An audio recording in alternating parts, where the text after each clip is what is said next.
My dulcet tones on the track. That was our very own MYT's very own Dennis Verez, aka First Tech, who had an amazing release. Reckless horns on our ADE sampler from last year on our very own label Emergent Properties. And he did a very, very funny thing. That's kind of become the theme tune for MYT, basically. So there you go. There you go. Who knew? Who knew that my dulcet tones would make it onto a record, whether I knew anything about it or not? Good evening, welcome. Hello to everyone. That laugh always gets me. Yeah, it does for me as well, to be honest. Okay, fresh install, the man himself. Hello, Adnan. Hello to Sean. Hello to everybody watching. And welcome to a very exciting day. It is Ableton Live 12 launch day.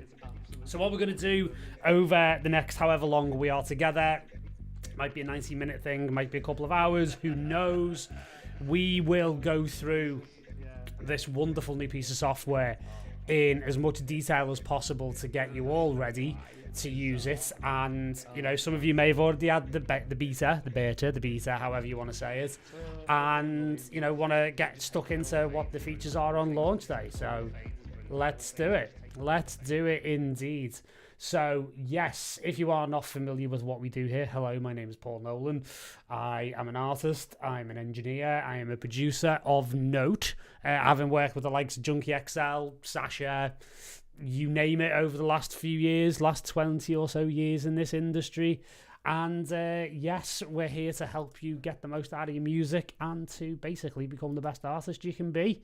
So we are going to flip straight over into Ableton Live 12 itself. Hello. And this one's going to be interesting because it's going to basically be a bit of a keyboard shortcut frenzy. Because one of the big things with Live 12 is that it's really gone heavy on workflow. And I'm really, really into it. If anyone knows anything about me, I am such a workflow nerd that it's not even funny. So stuff like this is worth the upgrade for me alone from Live 11, just to have, you know, certain workflow enhancements, have the ability to do some interesting stuff. There's a whole litany of different things. So welcome to Live 12, and you'll notice that there's a big visual enhancement straight away, not just in the general overall of the DAW itself, but in the fact that you can have the device view and the clip view up at the same time. And this is where our first introduction into the world of keyboard commands and stuff have really come into view here, because again, you have the view menu here, and what you can see is that you've got option command. We're on Mac here tonight, so obviously swap for your modifier of choice. On PC, I believe it's Control, and you can, or Alt, and you can basically decide what your view is. And this is a beautiful thing. So again, Command Option, and what you'll see if I'm on here, if I'm clever, let me just make sure my Keycaster is working. I'm just going to restart casting there, like so. There we go. You'll see the keyboard commands come up on the middle of the screen. So again, if I go Option Command 3, there you go. You can pop that away and then bring the clip view up. You can also pop away the instrument view, shall we say, with Option Command 4. So you've got that ability now to essentially select the clip. Everything's there exactly where you need it. And as Abraham says as well, the next place we're going to look is on channel faders in the arrangement view at the bottom since the beginning. Absolutely. So, and again, there's a big workflow enhancement straight away, even just using the tab key, actually. Because one of the things you can do here is that you can, if you go into the navigate option, you can use the tab key instead of cycling between the arrangement view and the session view. You can actually use it to move focus instead, excuse me. And what you'll see is as I move around, you'll be able to see that I can potentially start moving things around in terms of the tab key, although that's not particularly working at the moment. However, that can be a big change in terms of, we'll get into that a little bit later on, in terms, because I've got no content in there at the moment, so that's probably why.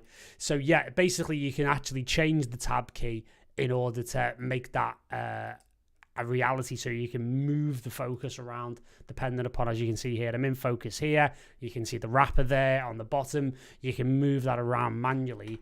But then say, for example, if we are in the arrangement here, we can do Option Command M, and there you go. It's exactly what we're talking about. You've got the ability to have now in the arrangement view.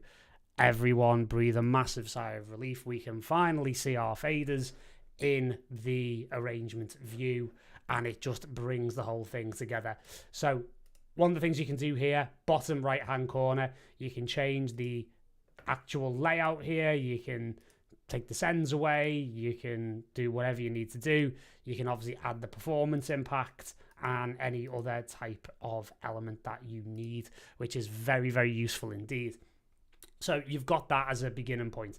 So again, just the ability to be able to change the views is pretty wild, and it doesn't stop there. So basically now you've got all sorts of extra enhancements. So say, for example, and make sure you've got the keyboard, the MIDI keyboard element off at the top corner, which is just behind me at the moment. But if I just flip over and move myself down here, just make sure this key here that I'm clicking on the top here, just above my head, is off, okay? With legible level meters even. Yeah, exactly. It was exactly the same as the view. Rick Dino, he's downloading it now. Hopefully this will be absolutely your preparation. So make sure this is off, as I said, the MIDI sort of keyboard elements, which you might use the computer's keyboard for. And one of the things you can do here now, you can just literally select the channel, hit S on the keyboard, that will give you solo. If you want to arm that for MIDI or audio, you can hit C on the keyboard. So C, S, thank you very much. You've got that there as well. You've got the ability to turn things on and off. Again, M on the keyboard there actually switches that keyboard control on and off, which is quite a useful thing, as you've just heard there. So again, S and C, and there's all sorts of different things that we can kind of get into as well, which is quite useful. And again, we've gone through some of them already. So like in terms of being able to unfold groups, as you can see here, I've got a drums group here. You just hit U on the keyboard. Very, very useful. Again, you've got channels here in the arrange, which I'm going to need to find myself an alternative location for a moment. Here we go. Just going to slip myself down the bottom there. on top of our logo. And essentially, you have got the ability now, if you hold Option with U, you can unfold all tracks and channels. So you can actually see, not only does it open that initial one, you can see it opens everything, including, if we do, yeah, there you go, it opens everything up. So that's very, very useful where that's concerned. So again, it opens up even things like the drum racks. So again, if I was to do that and then redo that, you can see that drum rack is actually closed. So again, there's these little modifiers and layers on top of the modifications in order to get you there. So very, very nice indeed. So if we pop back into the good old view here, I'm not sure what's going on there. I've got a big black triangle where that used to be, which is quite interesting. Launch day problems, very interesting.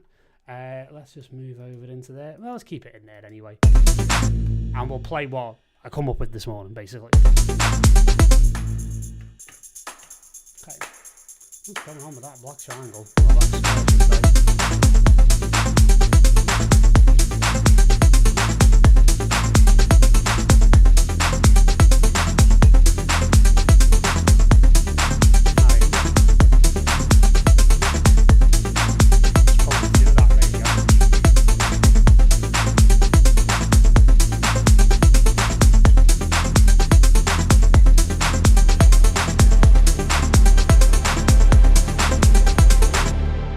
So little breaks thing just to kind of, you know, make things a bit spicy and a bit interesting.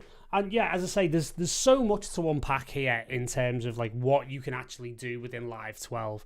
And a lot of it is to do with not only the MIDI side of things in terms of an incredible amount of options, new options. Someone's asking, Mixmania Records, hello sir, or madam, or whatever you identify as. Mixmania Records, what theme are you using? Okay, so if we go to the preferences there, you'll see exactly what I'm using. I'm just using the default dark, and that's it. And again, you can put it in a neutral tone. This actually is a new thing within Live 12 as well. You can cool that off, you can warm it up. You've got that high contrast mode as well, which is really nice. And again, other ones as well. Okay, so very, very cool. Whoa, just look at those visible level meters. Should have been there from the beginning, but I'll take it. Yeah, exactly, dude. You'll take whatever you can get. So yeah, very, very useful. So yeah, nice little breaks thing. And we're going to add to that using various... hello, Ian. We will basically...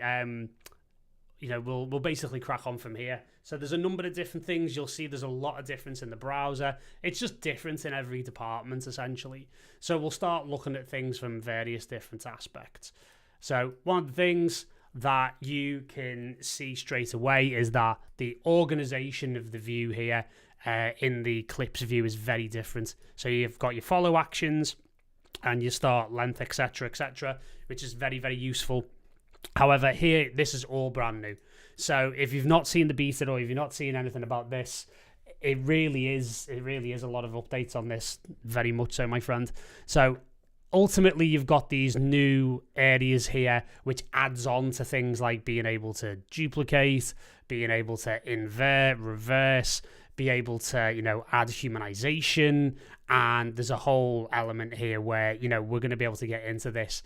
And there's these new MIDI transformations. So one of the things that's really impressed me are the MIDI transformations and how accessible they are.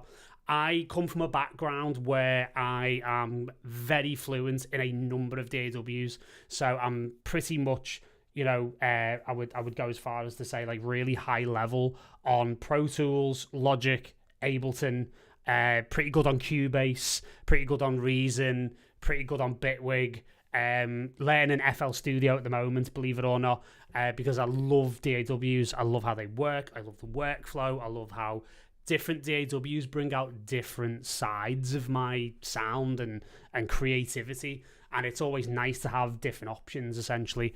I write film music, so I do a lot of that in Cubase. I do a lot of electronic music, which I do in Ableton. I do nominally most of my mixing and mastering in Logic. It's just how I like to work. And again, because I've got that film background, I've got Pro Tools, tracking, etc. And one of the things that's really interesting is how this whole MIDI transformation has come from some of the deepest and actually most traditional areas within Logic. One of my favorite parts within Logic is the transformer, the MIDI transformer, where you can highlight certain elements and certain events, certain MIDI notes. You can do all sorts of crazy stuff. You can arpeggiate them, do crescendos, ramps, decrescendos. You can even convert note data into MIDI CC. You can do all of this crazy stuff. And Ableton's really looked at that in Live 12, I think, and that whole end of MIDI automation and MIDI editing in batches and being able to do incredibly complex things in a few clicks by where this is at. So to give you an idea and a bit of an example, we've got this element here. So this element I actually did this morning behind our MYT AAA community on a live stream this morning. And how I actually created that was using one of these new generators. And within Ableton, you can do a shape. And you can do things like down and up. So say, for example, if we were to put away our faders there, you see the way it starts to become very natural very quickly. You know, if I was to duplicate up to a 4-bar loop, or even what we use now is the 1-bar loop. You could have just done that there. That would have been cool. Keep it at a 1-bar. It literally just is a case of hit and generate. Done. Bang. Thank you very much. And it's based on that element.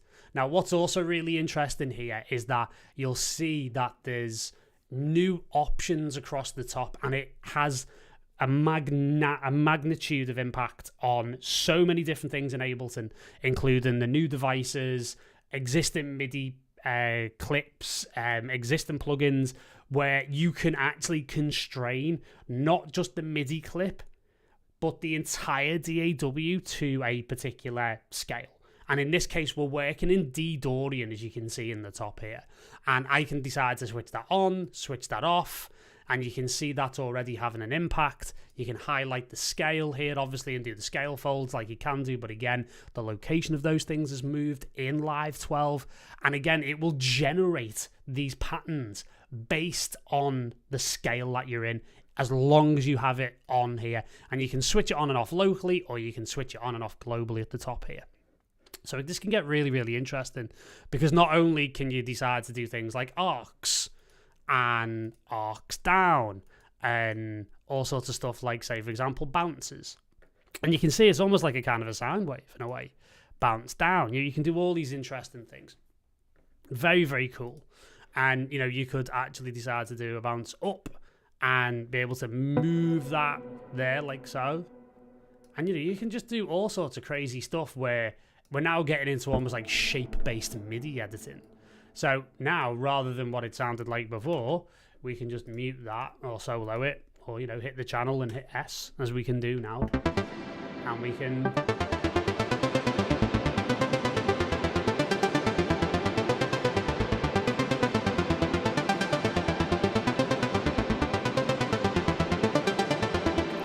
And then we can also go back into these note transformers, and we can decide to do all sorts of stuff. So we could actually, say, for example, do a strum to an extent. That's on chords. That works mostly on chords. I was hoping for a bit more of an interesting thing, but we'll get there when we get to chords on that. Again, it's launch day. We're getting used to these things. So we can do all sorts of stuff that we can arpeggio from there. We can change the rate. Again, change the gate. We can add steps to that if we want to. We can even add extra elements. So say, for example, if we were to add like that, all of a sudden we've got another element and it's a chord. And again, at the 32 notes, we get that real interesting...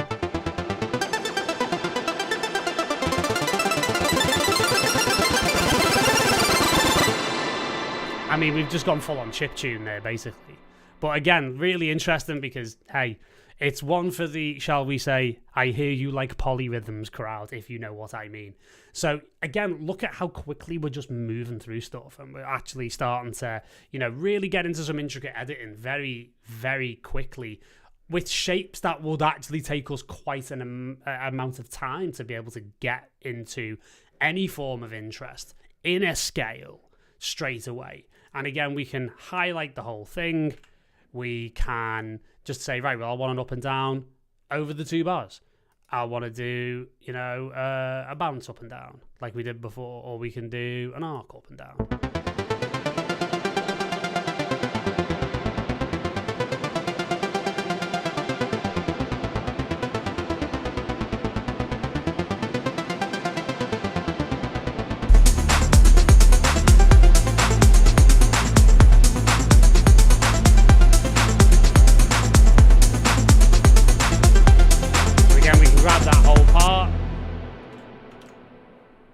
Excuse me.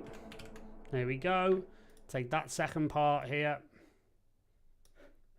And we could easily flip back, invert.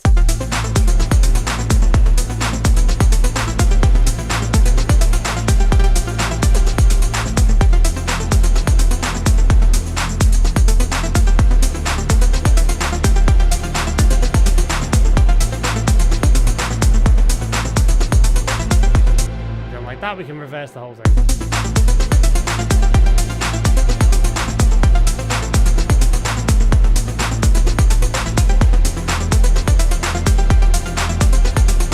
And again, we've got a 10% there. We can humanize that, and you can see if we zoom in, very small edits where note starts, note lengths, you know, velocities can change. It's a humanization function, and humanize was actually, again, not to go and exhaust the Logic comparison too much, humanize was one of the most useful things I would use in Logic when I was using the MIDI transformer.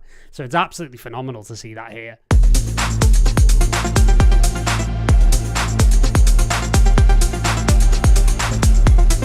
And you can hear there's a bit of stuttering going on because I think it's in legato mode. I believe it is.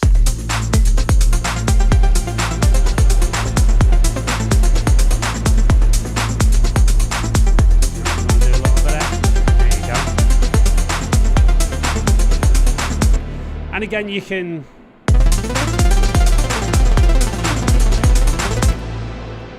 half or double the time, and you can actually stretch it by a particular factor, which is quite cool. So again, we can have that at 2.3, or let's say, for example, do a 1.4. It's almost got like a triplet kind of 12th quality to it. So you've got so many more like tools and interesting things. And another thing that I really like here is if I just sort of zoom out a little bit here, what I can actually do is that I can decide to add an interval. So we can get into chords based on that very quickly.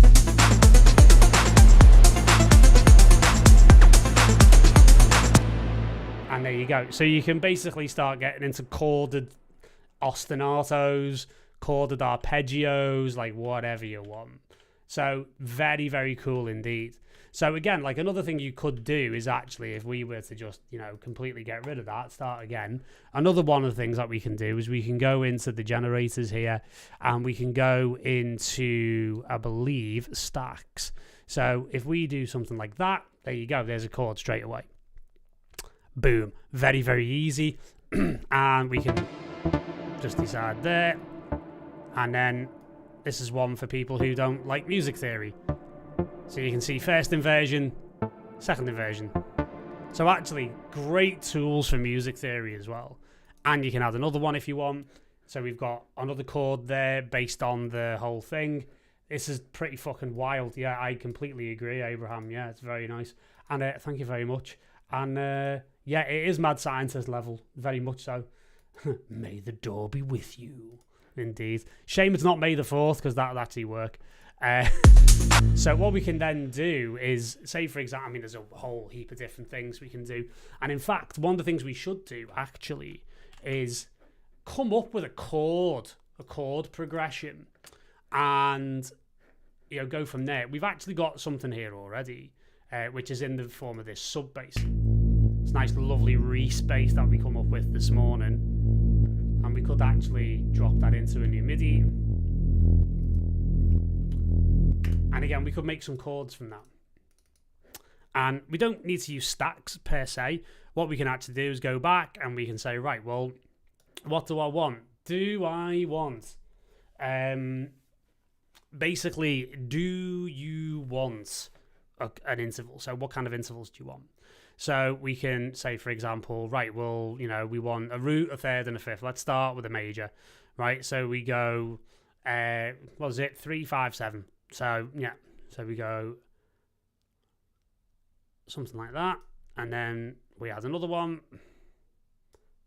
Boom. And then we put that there like that. Okay. And I mean, that's where we can go. That's +5 from there. And basically, there's a chord there straight away. So you've got an A. If I was to just take that off. And then take that off. There you go. Happy days. So you've got the A there. A bit low. So let's just opt that up a little bit. And we can start with an A. And then we go, what? A, C, E. So we need to go up one there. Stop it. Thank you. There we go. Knock that up there. There you go. All right. And Magnus is just asking about the VST and the browser and stuff. We're going to get into that because that gets quite interesting in terms of how it works on a number of different levels. So now we've got something that sits an octave above and is a chord. Okay, so we've very quickly been able to do that using add intervals. Another thing as well, the chord plugin is like very much redesigned in Live 12, so we're going to look at that as well. So I'm going to try and get through as much of this as possible tonight. So in this one video, you have as much preparation for Live 12 as humanly possible, and you can jump back to this video and be able to go through it at your leisure, essentially. So from here, we're going to use one of the new instruments.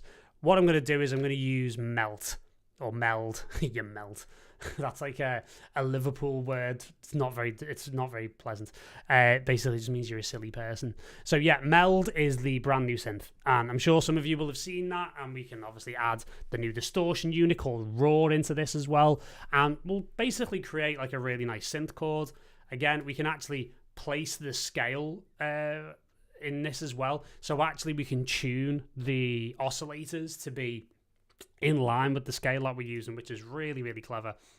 So one of the things we can do here on meld, we can see, let's see whether or not we've got a pad.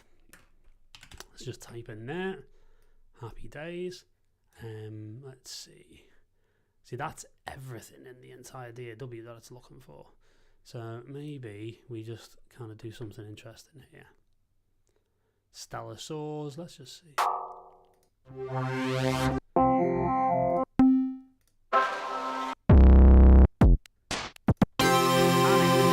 Of crazy stuff.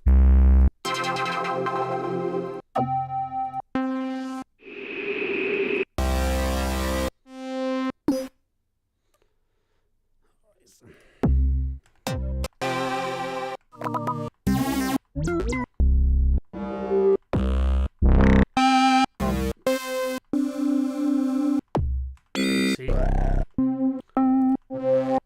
Don't like any of these, I'm just going to make something.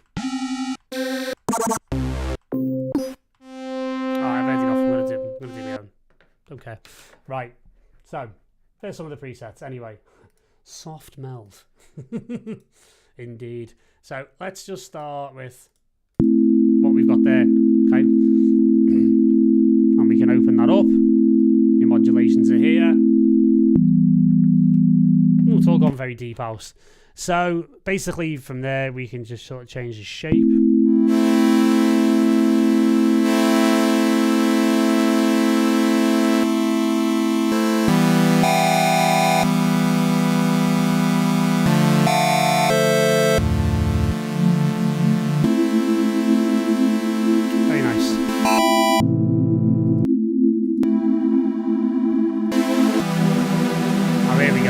So you've got these really interesting things like swarm saws, and again, they're in actual key tuning or scale tuning with the DAW because we've got the scale button activated here.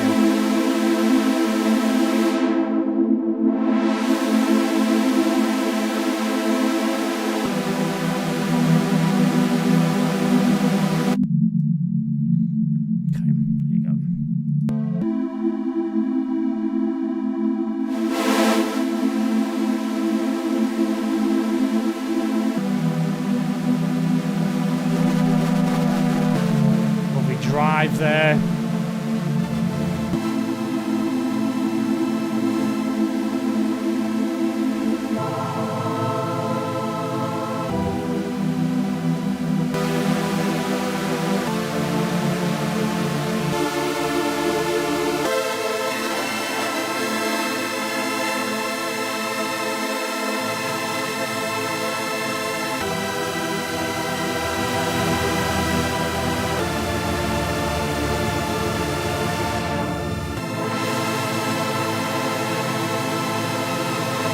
So it's basically got this lovely kind of like dual kind of filter element to it.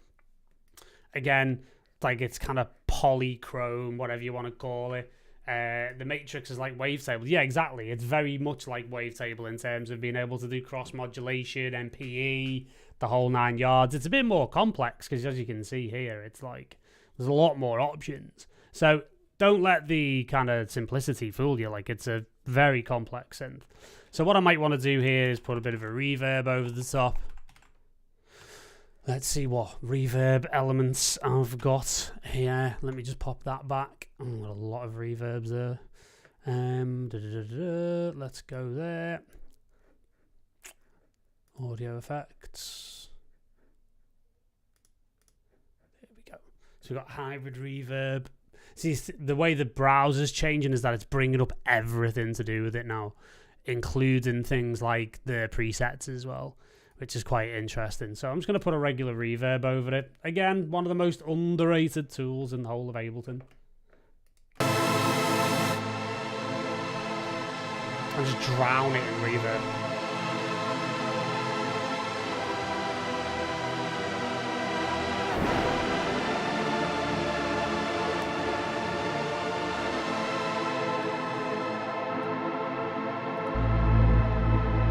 There we go.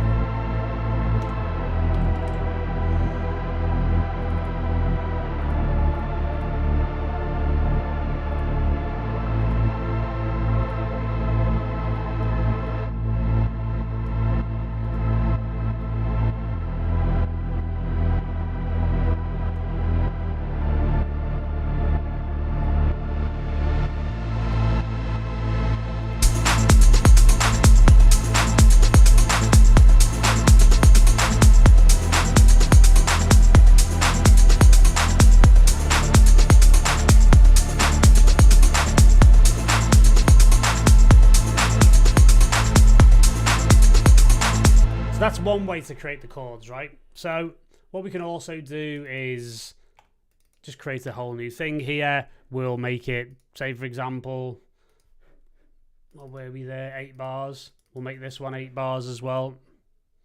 And basically from here, we can do some pretty interesting stuff. So again, if you look at the original chords, or the original keys, it's A. If we fold that into scale, it's A, E, and D. Basically, really simple. So what we can do is go to here and we can say, right, we want 2, 3, 4. There we go. That gives us the 4 stacks. And as you can see, you know, it's all in here quite interestingly. We can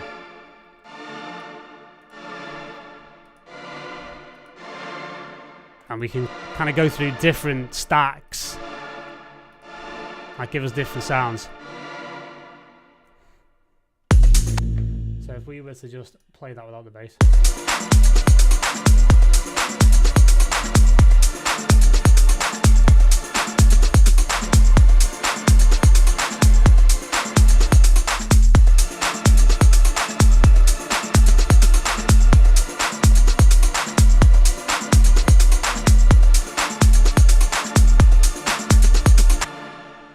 And say for example here we can decide that this one is rooted in A, and then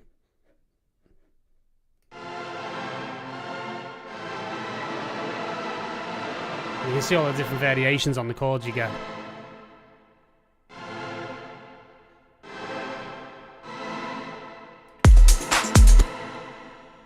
Okay, the D Dorian.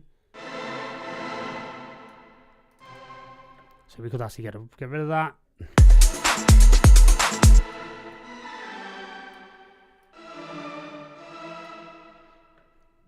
is A E D.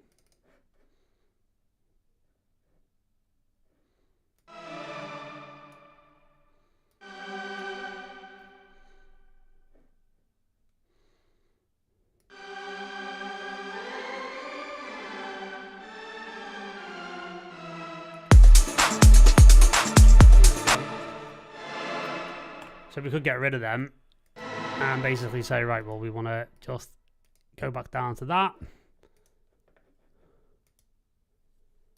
I'll do a whole new other thing, which is quite useful. And then we can kind of do inversions and stuff from here. Not regretting the upgrade one bit. No, it's pretty damn cool. And again, it'll take something existing like this, and then it will basically just do the... Here we go.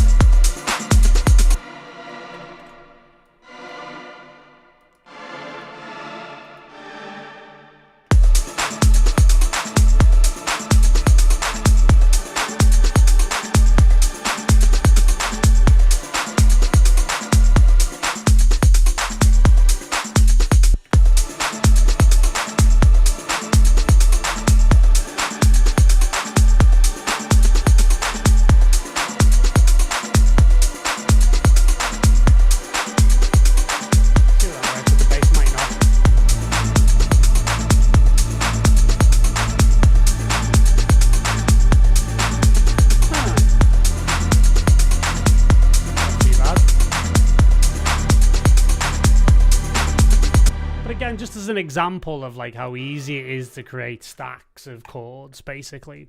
And you've got these other elements as well. So you've got the ability to do the shape thing, which we've seen before. We'll get onto rhythm when we get onto things like stabs and drums and stuff in a bit. And you've also got the ability to do something called seed. And seed is quite interesting in that like you can literally just make it generate random chords.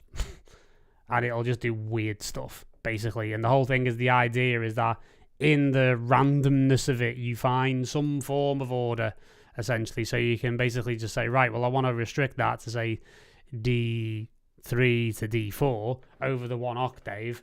And this is just going to be complete nonsense. But out of that, you might find something you quite like, and you can pick the bones out of it, you know? Say, for example, we could just pop that in here. That could be quite interesting.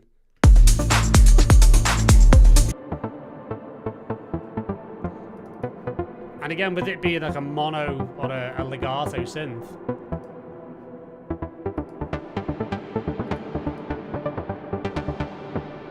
I mean,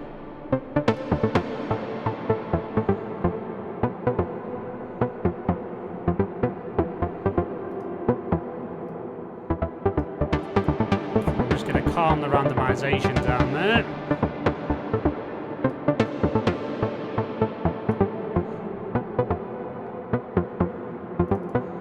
If I go back into...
So again, you've got these really amazing note generators, and another aspect to it would be to actually play around with something else. So they're opening up Max for Live in a really interesting way in Live 12, where you've got the ability, if you are so geeky, to create your own MIDI generators.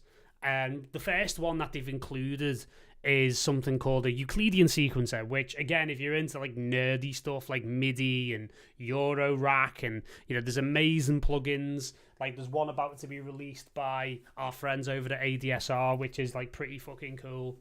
There's a whole host of different Euclidean sequencers out there that you can get both in hardware form and in sequencers. There's been some great ones in Max for Live for a while. So the fact that they've embedded it in the DAW is pretty damn wild. So say, for example, if I were to just hit generate here, it just gives me a whole block of stuff. However, if I start saying, for example, going to the voices and saying, right, well, I want them to be, within, say, for example, that, there you go. We can kind of, move this around a little bit. If we go to the pattern, we can kind of just start creating some randomness, basically, and we can possibly take those out. You get the idea. We can...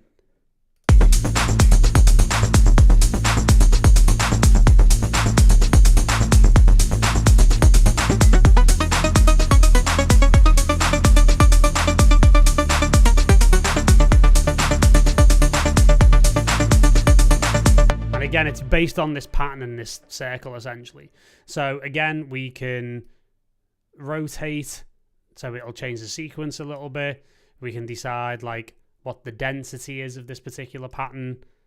And again, what you'll see is when things start getting rotated and we start getting the notes in an interesting place, things start to get a bit wacky, shall we say. So again, we can keep all of that in... If we were to keep that in D3, A1, say, for example, that's E1, and we'll do something a bit crazy like a C4.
Like that.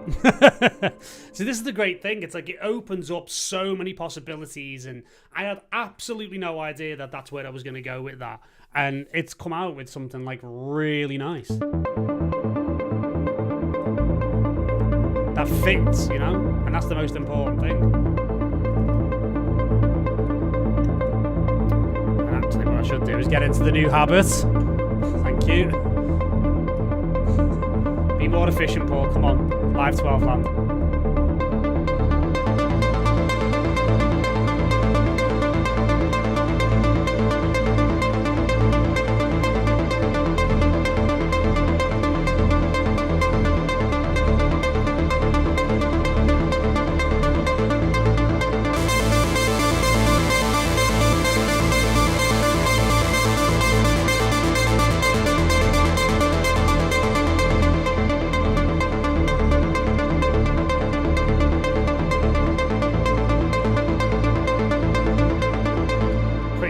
Apparently, developers will be able to create these extensions, and you'll be able to, not off the top of my head, I don't know what the exact location is, but there's a particular folder that you can drop them into, which will allow you to be able to extend that even further. So it's another avenue where Max for Live starts to really customize and really shape Ableton.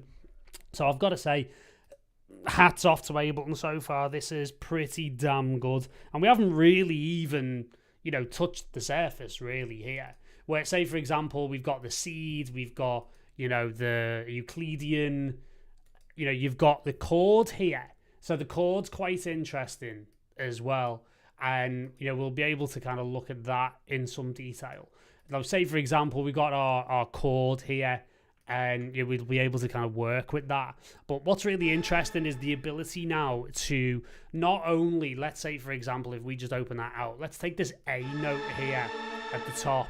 What we can actually do here, there's new functions, and what you can actually do is hit this and, say, for example, hit Command E. Now, what Command E's just done there is split that note into equal chunks across the entire piano roll, which is pretty fucking cool if you'd ask me. And one of the things I really like as well, you can hold E now, and you can see me E across the top of the screen here. I can actually then just cut, and you can kind of just cut at your leisure, basically, which is quite a nice new feature, which is quite novel. Now, one of the things I really like here is if I hold Command and E, and if I keep holding it, you'll see it's done the whole thing. And in fact, if I hold Command and do this with my mouse on the old Magic Mouse, you can see there, it's like a horizontal zoom. That's an extra. If I do up and down arrow, I can decide how many equal chunks I get all the way through to however many short ones I want. And I can keep going and keep going and keep going and keep going and keep going. Pretty interesting. So maybe I want, 48. That's a nice round number. Maybe I want to just go, I want 16. Great, there you go, done, bang. So effectively what that's allowed me to do now is kind of like just chunk everything in a really interesting way. So again, hold when you have notes like this, and again, if I hold Command and J, which again is consolidate, normally within the context of audio, so you consolidate things into a new clip, you can consolidate the MIDI back to where it was. But if you hold Command and E, and then you can go up and down arrow after you've split, it's like amazing. And I tell you what, I don't know what's better, the puns coming out of Don or these new keyboard shortcuts. Amazing, great stuff. So yeah, so you've got, these editing features are just sensational. They really are. And again, like me being the workflow nerd, you're literally talking to a guy who was taught Pro Tools at audio college by having the mouse disconnected and taken away from him. I had to learn how to use Pro Tools solely and completely on a keyboard, using keyboard commands only. So this is speaking my language. You're talking to a guy who's been using Logic since 2006 and has customized his Logic keyboard commands to such an extent that, quite frankly, nobody else can use my Logic apart from me. It's almost like the gun in James Bond that's got his palm DNA or his palm print on it and he can really fire it. It's that kind of thing. So, you know, these new keyboard commands, absolutely sensational, absolutely amazing. So, you know, from there, another thing I really like is, let's say, for example, we're quite happy with that chord. Let's just say, you know, for argument's sake, if I were to want to just quickly freeze that for further sound design, it's incredibly simple. Shift, Option, Command, and then F. Boom, frozen. Thank you very much. Done. Thank you. Drop that into a new audio channel, whatever I want to do. Thank you very much. And I can use the same one to unfreeze the channel as well. So there you go. Option, Mr. Leckenby. How you doing, brother? So yeah, basically you've got all of that straight there. So what we can do now we've kind of like rattled through a lot of this, we can start looking at some really interesting stuff. I mean, not that it's not been interesting already, but what we can do is that we can start to add to this, like we've added with meld before. So say, for example, you know, we can kind of play around with the chords. Again, let's, you know, go into that a little bit more. Excuse me.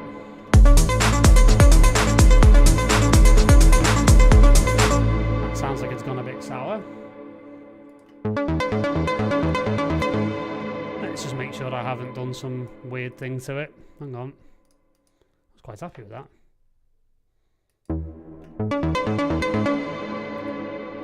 One of my oscillators out of tune. I think you'll love it when this happens. There you go, it's the voice detune.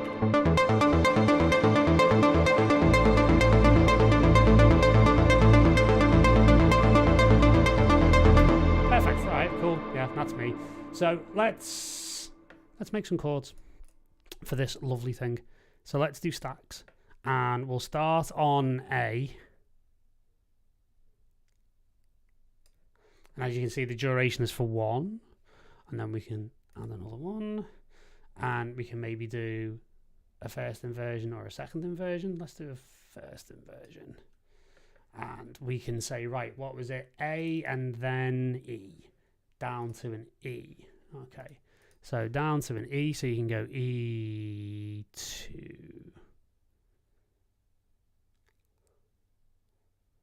Right, there you go.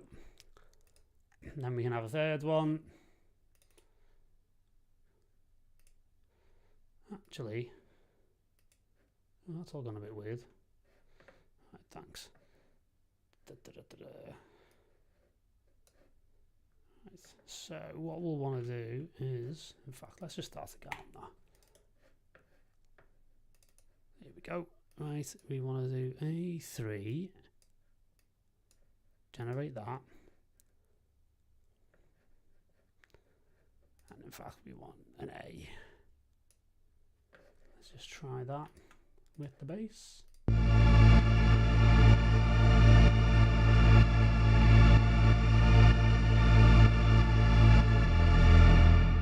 So actually we want that to be longer. So you can just lengthen it. So let's do the whole thing for 8.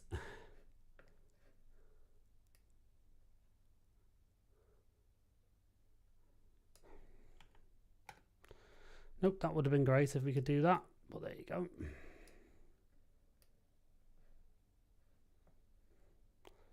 Why can't I make it a full thing?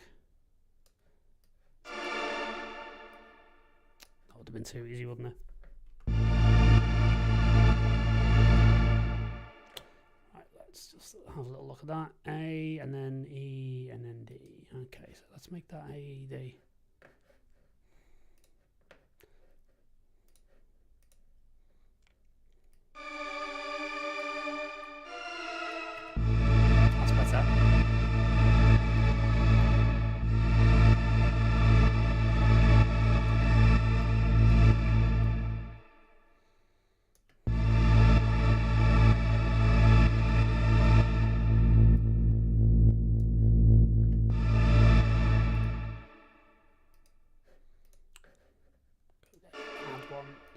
There we go.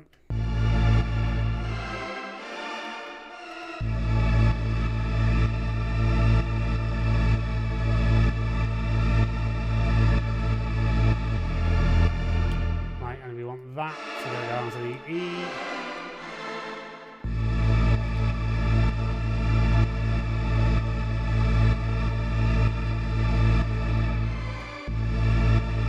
So you can see it's almost like an inversion of the chord.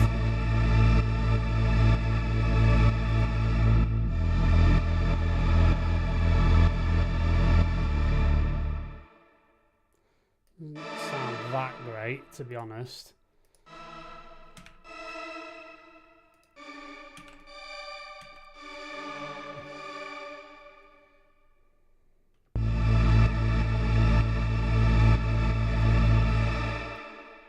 Work that out.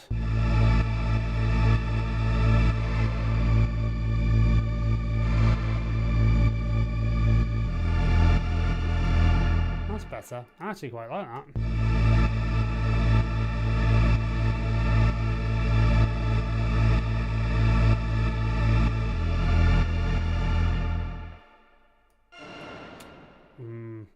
Do you know what? I've got to say, it's a little bit buggy. Considering I just hold the mouse there and that's what it does. It just runs away with itself. Opening day problems. It's always the same. Don't expect it to be perfect on launch day, kids. We've learned, haven't we? Hopefully from the past.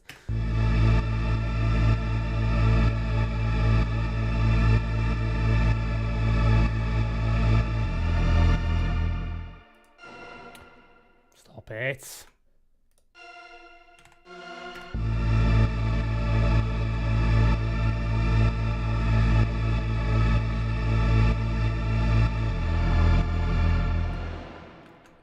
That's really annoying.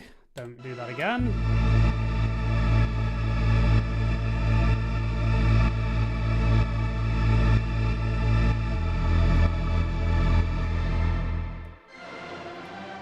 Doing it again.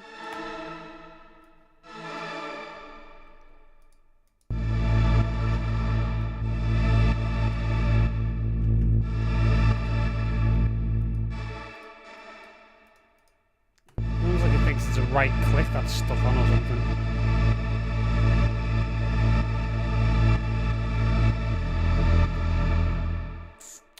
Yeah, not really feeling that, to be honest.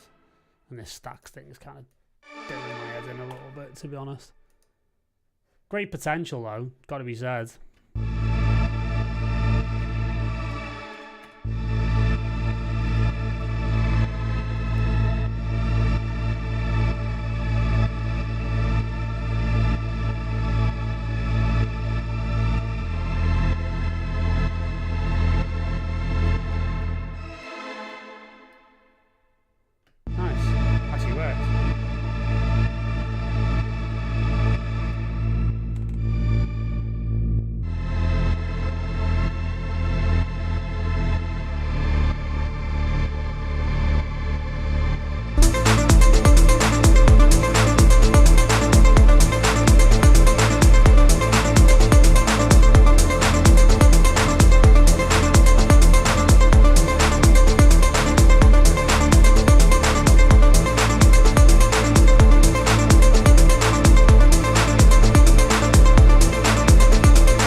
nice lean over police. Cool, man. Yeah, I have. I haven't used Reason in a long time. I really do need to get back into it, actually.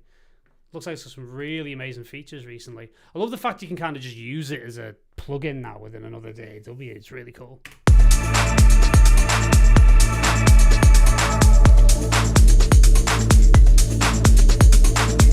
It's got reverb on it.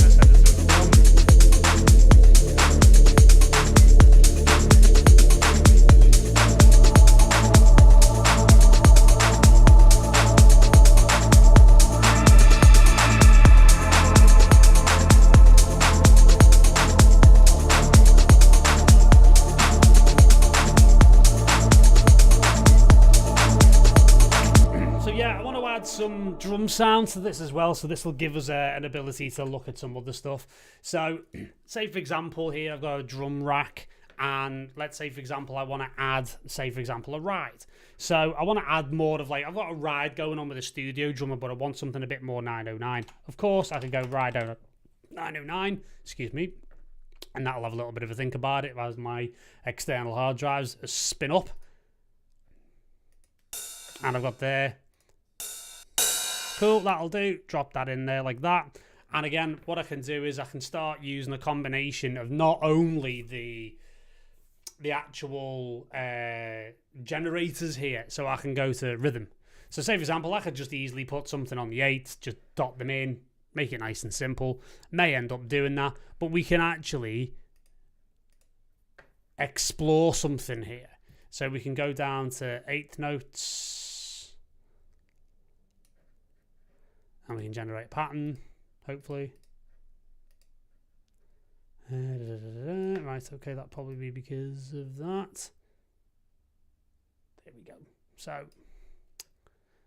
step duration 32s. Yeah, and we can kind of get into this now where we can start to kind of shift things around a little bit. And we can decide what the frequency is going to be. And we can decide, yeah, let's just see. Come on, 909, right. Right, stick it on fit, that'll do.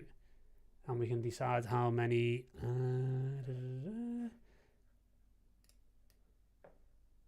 You can see there's just some extra kind of patterning going on there. We can decide to. So you've got 5 of them there, and you can do these kind of rolls and flams and stuff. We can do splits and shifts and stuff. So let's just make sure that's absolutely bang on the money. Change up here.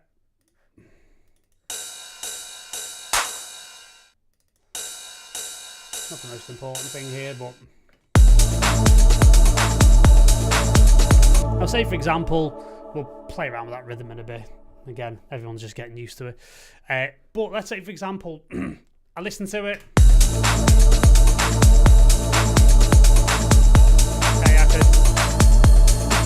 Cool. Let's say, for example, I don't like the sound. What I can actually do now is bottom right-hand corner. There's a couple of different ways of doing this now. Bottom right-hand corner are the simpler, as you can see here. What I'm actually going to do is I'm just going to jump and I'm going to zoom in here so you can see it a bit better. And you can literally hit this button on the right and it will give me the next one that's similar. So this is now using the sound similarity engine, which is a new thing in Live 12, which is pretty game changing, to be honest, because I can actually swap the sample out for something that is audibly similar to the previous sample and then audition it in real time.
then if I was to want to like kind of do that within the context of the drum rack here, I can actually click the similarity button. There's a brand new button here called similarity. And what you can do is have that activated. And what you can now see is on the drum rack kind of pads here, you've got the ability to lock. So let's say I'm quite happy with, you know, the claps here. I'm quite happy with the tambourines and the closed hat. You know, I can lock them in place. But what's really nice is that I could throw everything into like stark relief here. If I just play the drums and I decide that I want to just do something completely different. So hit that. It's going to come back with sounds on all 5 of those pads that are quite different, but similar enough.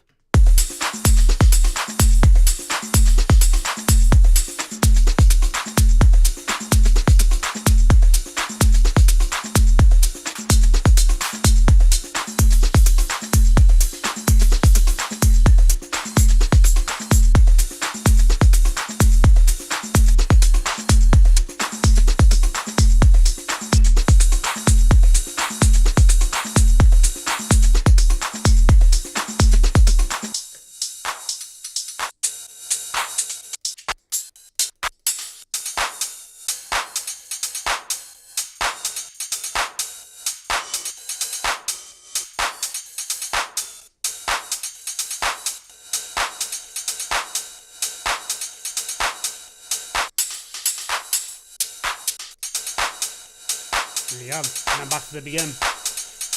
So again, really, really cool in that you can actually now do category specific not randomizations, but you can roll through similar sounds across the whole thing. And not only that, one question that kind of came through when I was looking at this in preparation was, is that just doing it across Ableton's own sounds? The answer is no, it's actually doing it across all of my sample packs and sample libraries across my entire hard drive collection, which is very, very, very cool indeed. And, you know, again, what I can do here is you can actually see here you've got some keyboard commands here as well. So you can do command left and right for previous and next similar, which is quite cool. And then this thing's quite interesting here called a similarity reference. So we're going to get into that in due course, where, say, for example, if I'm looking for, I don't know, like a 909 hi-hat, like I want to add that extra element to the track. So say, for example, if I do 909 hat like that, right? Now, if I find something that's fairly representative,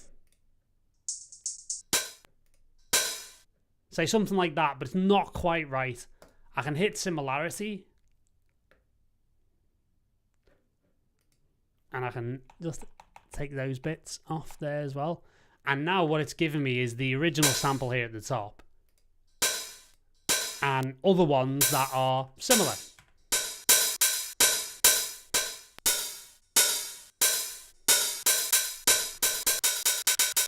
So effectively, it's going to come back with a library of the entirety of my sample library as it pertains to 909 hi-hats, which is quite cool. Now, if I click on plus here, what you'll notice is that it adds it to the sidebar. In fact, let me just zoom out here so you can see that properly. So there you go. Fine, thank you. Sometimes I forget to zoom out. So again, what I've done here is just to recap, and I'm just gonna, I'll re-go over that. So basically, if I go to 909 hat, you heard it nicely, hat open, something like that. I go to all. Say, for example, that's nice, but it's not quite right. I can go to all that. There you go. Everything across. Okay. So now you've got everything in the similarity. Now, if I hit plus here at the top right-hand corner here by results, you can see it adds it at the bottom here, and it's called, in the sidebar, it's called a similarity reference. So how I can save that, and let's say, for example, I can rename that 909 open hat. Boom. Thank you very much. I could then do the same. Again, we could go back to 909 ride. Say, for example, these are sounds that I use quite a lot. There you go. There's a similarity reference. Thank you very much. We can then hit that, call that a 909 ride. Sound. And then every kind of category of sound that we use often, we can actually add that to the sidebar as a quick destination. So that'll be there for me now the next time that I open Ableton. So now it becomes this living thing where as I add more packs, as I add more, elements to the places in the sidebar, it will basically like give me this updated list. So now I've got all of these, open hi-hats to pick from, which is really, really cool. So again, it just gives you total control. There's one there I really like, that one. And if I take similarity off there, it's got a bit of an echo to it. Let's go there. Thank you very much. Let's go to quarters. There we go. We can do a shift. Frequency 4, that's cool. There we go.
So yeah, you've got this sound similarity engine now, which is fantastic. And I've been using a lot of third-party plugins to do something similar, including the likes of XO from XLN Audio, which I absolutely adore, because again, it gives you much more of an interactive environment, and it does a similarity engine very similar to this. And I'm not going to stop using that because I've really got amazing workflow with that. This is great to have this within the context of the browser within Ableton. This just makes things a lot quicker and a lot more interesting and a lot more immediate. And it just adds up to, great workflow enhancements straight away. So yeah, and while I've been explaining everything, I've got great chords. I've got these really interesting, Euclidean kind of sequenced.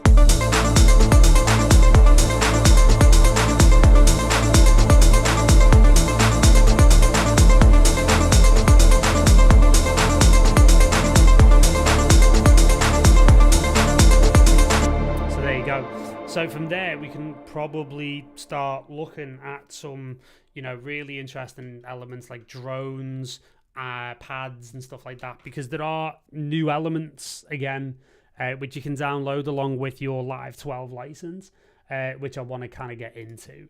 So what we've got here is one of my favorites, which, I'm a big fan of, the Granulator, always have been. And I'm a big fan of basically, granular synthesis in general. And, what you can actually do here is you can actually kind of capture stuff here. So let's do this. So yeah, you've got all sorts of different stuff you can do here, which is pretty cool. So maybe we want to just capture...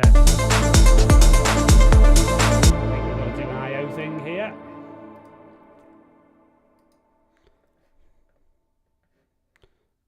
Right, Right, okay, source, no import. Here we go. So we might want to take it from, let's say, for example, this. And if we open that up totally. Right, there we go. Let's do that. We've got the meld there.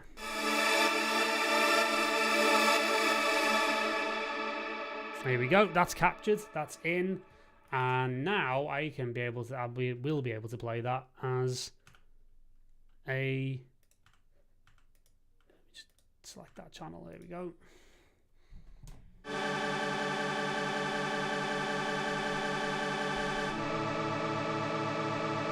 Okay.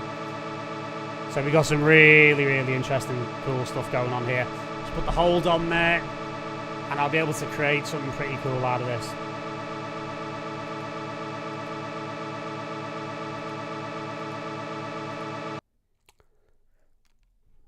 So it's just.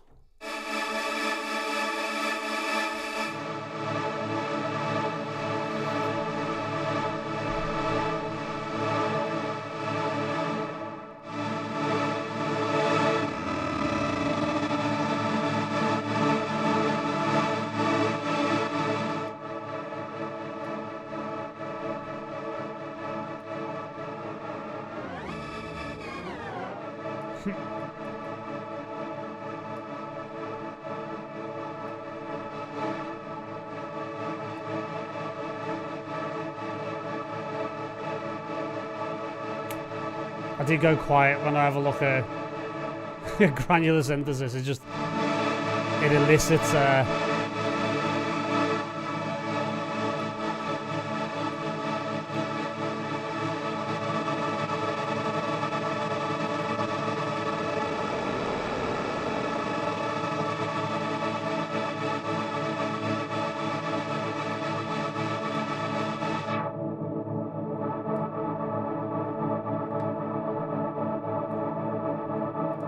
you know, we can always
just calculated the milliseconds there to get it in time.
great new modes with the granulator, you know, especially with like the new cloud mode.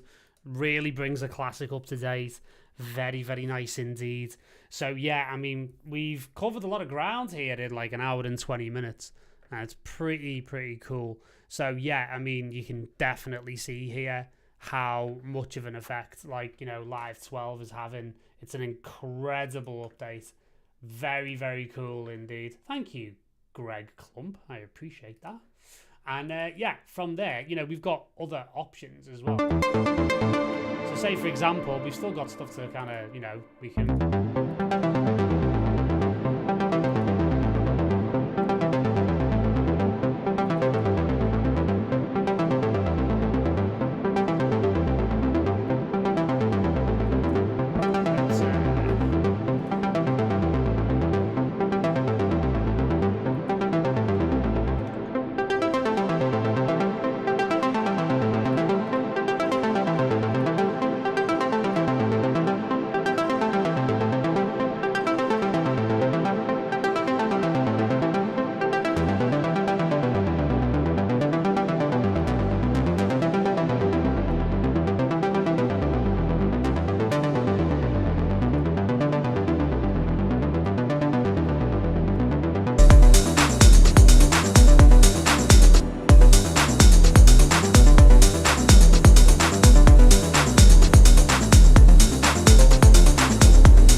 Adds a bit of filth.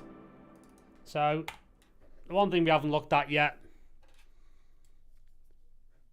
raw.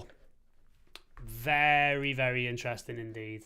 And again, like, look at that, for an audio effect, it's pretty damn cool. So we can pop that away. Let's pump some raw onto this.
got the ability to independently filter the low, the mid, and the high. It's got incredible modulation, which we haven't even tapped into yet. It's pretty fucking cool, man. Honestly, like, excuse my language on a YouTube and Facebook stream, but blimey. We got some toys. And again, like, you can see as well, just in terms of other, like, workflow enhancements before we finish up, where, you know, you've got now the ability to, let's say, for example, plug in the lines. Everything's there. You've got the ability to do things like this where you can kind of just select which ones you're using, VST types. Do you want an audio effect? Do you want a funk? Do you want an instrument? Very, very useful in terms of how this works. So very nice indeed. Very nice indeed. And again, we haven't even dug into, that's actually raw. This is the distortion unit, the brand new distortion unit. So yeah, you can use it in conjunction with Meld, but yeah, raw is the new drum bus, shall we say. It's very, very cool. I'm really, really into it. And again, you know, you've got other things like you've got other modulators. The modulators got their own section, like your LFOs, which are all max for live, that kind of stuff. We haven't really even gone into things like, you know, the different tunings, actually, that, you know, you've got these Middle Eastern tunings, you know, you've got this whole, you know, Wendy Carlos beta, you know, you've got all these different interesting things like Shruti boxes, Helmholtz temperament, that kind of thing. You know, I can't actually see any 432 for you conspiracy theorists out there. I'm kidding. All tuning systems are equal, despite what some people might say. And effectively, you know, there's just, I mean, it's mind-blowing. It really is. It's one of those updates that actually doesn't actually look like there's a ton under the hood. But then, you know, you go into the help view, and let's say, for example, you know, you can go like here and you can see what's new and live. I mean, go through that. There's just tons of stuff. There's absolutely tons of stuff as well. You know, again, like browsing, filtering tags. So, you know, you can obviously go into, say, for example, sounds here. There you go. Loop, one shot, MPE enabled. So, yeah, very, very useful. So, again, starting to really like get into it in terms of, you know, what things are. So again, you can, even with the custom filters, you can edit that. And again, what's really cool is that you can add your own tags as well. So again, you don't want to spend too much time on that, but you can add genres. So let's say, for example, if I've got things like, you know, let's say, I don't know, I've got a techno folder here. I could actually just go, right, well, I want that to be tagged as a techno folder. So you can do stuff like that as well, which is really cool. You can add your own tags. Very, very nice. Again, I'll get into a bit more detail about how that actually works. You know, I could make one called organic. I could make one called, you know, progressive. Pretty cool. And then, yeah, you can kind of go into, let's say, for example, I think it's a specific sample maybe. You can just, again, like I'm getting into this myself because it is release day. So, you know, there is like all of these different genres, clips, drum clip, full drum clip, that kind of stuff. So you'll be able to kind of like add your own thing. You'll be able to add things like, you know, what creator, what tunings. You've got just an absolute plethora of different things that you can do. So, you know, if you've got, say, for example, like sample packs from certain, you know, manufacturers or certain developers, it's very, very cool. Well, yeah, we should add a jank tag. We definitely should do. So yeah, I mean, it's pretty wild. It really, really is. I mean, the browsers it's very familiar, but it's also massively upgraded.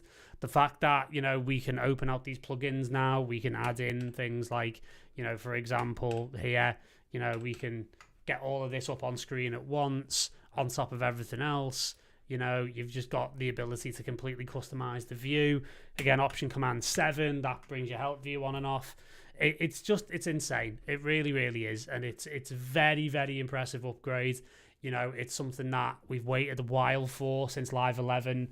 And yeah, this is special. This is really special, and I'm really looking forward to digging into it more and, you know, getting more involved and understanding it even further than I already do. So yeah, I mean, again, all this type of stuff we'll get into a bit more, and we'll probably do some more streams on it and do a bit more, shall we say that word, we'll do a bit more content about it on the YouTube channel. Yeah, so if you haven't followed us before, give us a shout. Actually subscribe to the MYT channel. We're doing stuff like this regularly. We do track feedbacks a few times a year, and we've also got our AAA community that's been flying. We've got our own record label, which has become a top 10 label on Beatport within the first 4 releases. We've got an insane community full of amazing producers doing insane stuff and pushing each other to the absolute next level. You know, we've had incredible success, artists signed to the likes of, you know, Afterlife, Dynamic, Running Back, Bedrock, Records, you know, Drum Code, Mousetrap. Like, it's crazy. Like, we've had an insane amount of success in the 4.5 years that we've been running as a community, and long may it continue. So yeah, there's a lot going on over at MYT Towers, shall we say. You know, I'm also doing regular live streams for our partners over at ADSR. So, you know, we look at stuff like, we did Baby Audio's new synth, which is called Atoms, which is a great physical modeling synth. We did that the other week. Plenty more coming on there. So give those guys a look as well, because I'm doing live streams in a similar thing. Very, very nice, right? So essentially, you know, it is public. Yes, Don, it is public. We're public tonight. we're on the other side of the wall. So again, if you want to join our community of amazing producers who are all doing amazing stuff, as I mentioned before, you want access to 25 plus courses, you know, you want to really level up your artistic career. It's not just stuff like this. It's music marketing. It's getting into a flow state. It's getting your tracks done. It's getting them signed. It's getting your social media on point. It's creative practice. And it's all about being part of an incredible community of people pushing each other to the highest levels. It's absolutely, you know, imperative. And, you know, a lot of our members have been in the comments tonight. New people signing up all the time. Head over to transition.studio. Absolutely spot on. Your demo workup made me feel like I was in a big room warehouse party circa late 90s, and I mean that in the most complimentary way. I didn't know there was an uncomplimentary way to say that, Greg.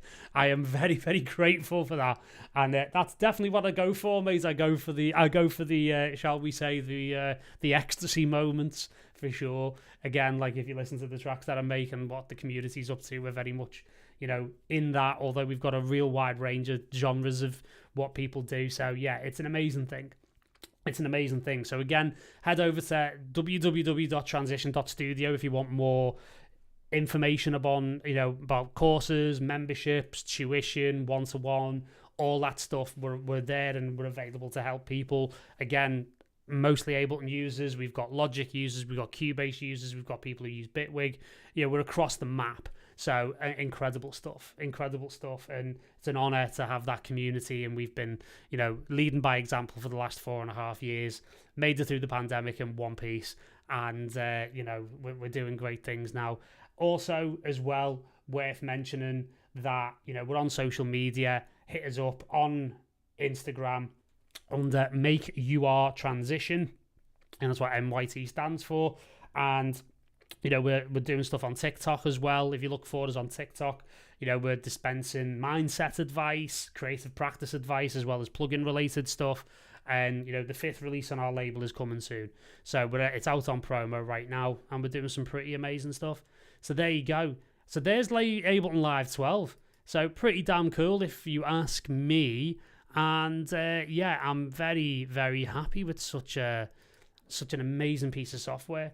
So yeah, keep it locked. There's going to be more stuff like this happening over time. And yeah, pretty nice to be able to do this evening. Thanks very much for your time. Enjoy Live 12. Hit me up in the comments. Let me know what you think about it after watching the live stream. Anything I haven't covered, any questions that you've got, please do. And in the meantime, guys, enjoy the rest of your day wherever you're at. And I'll see you soon.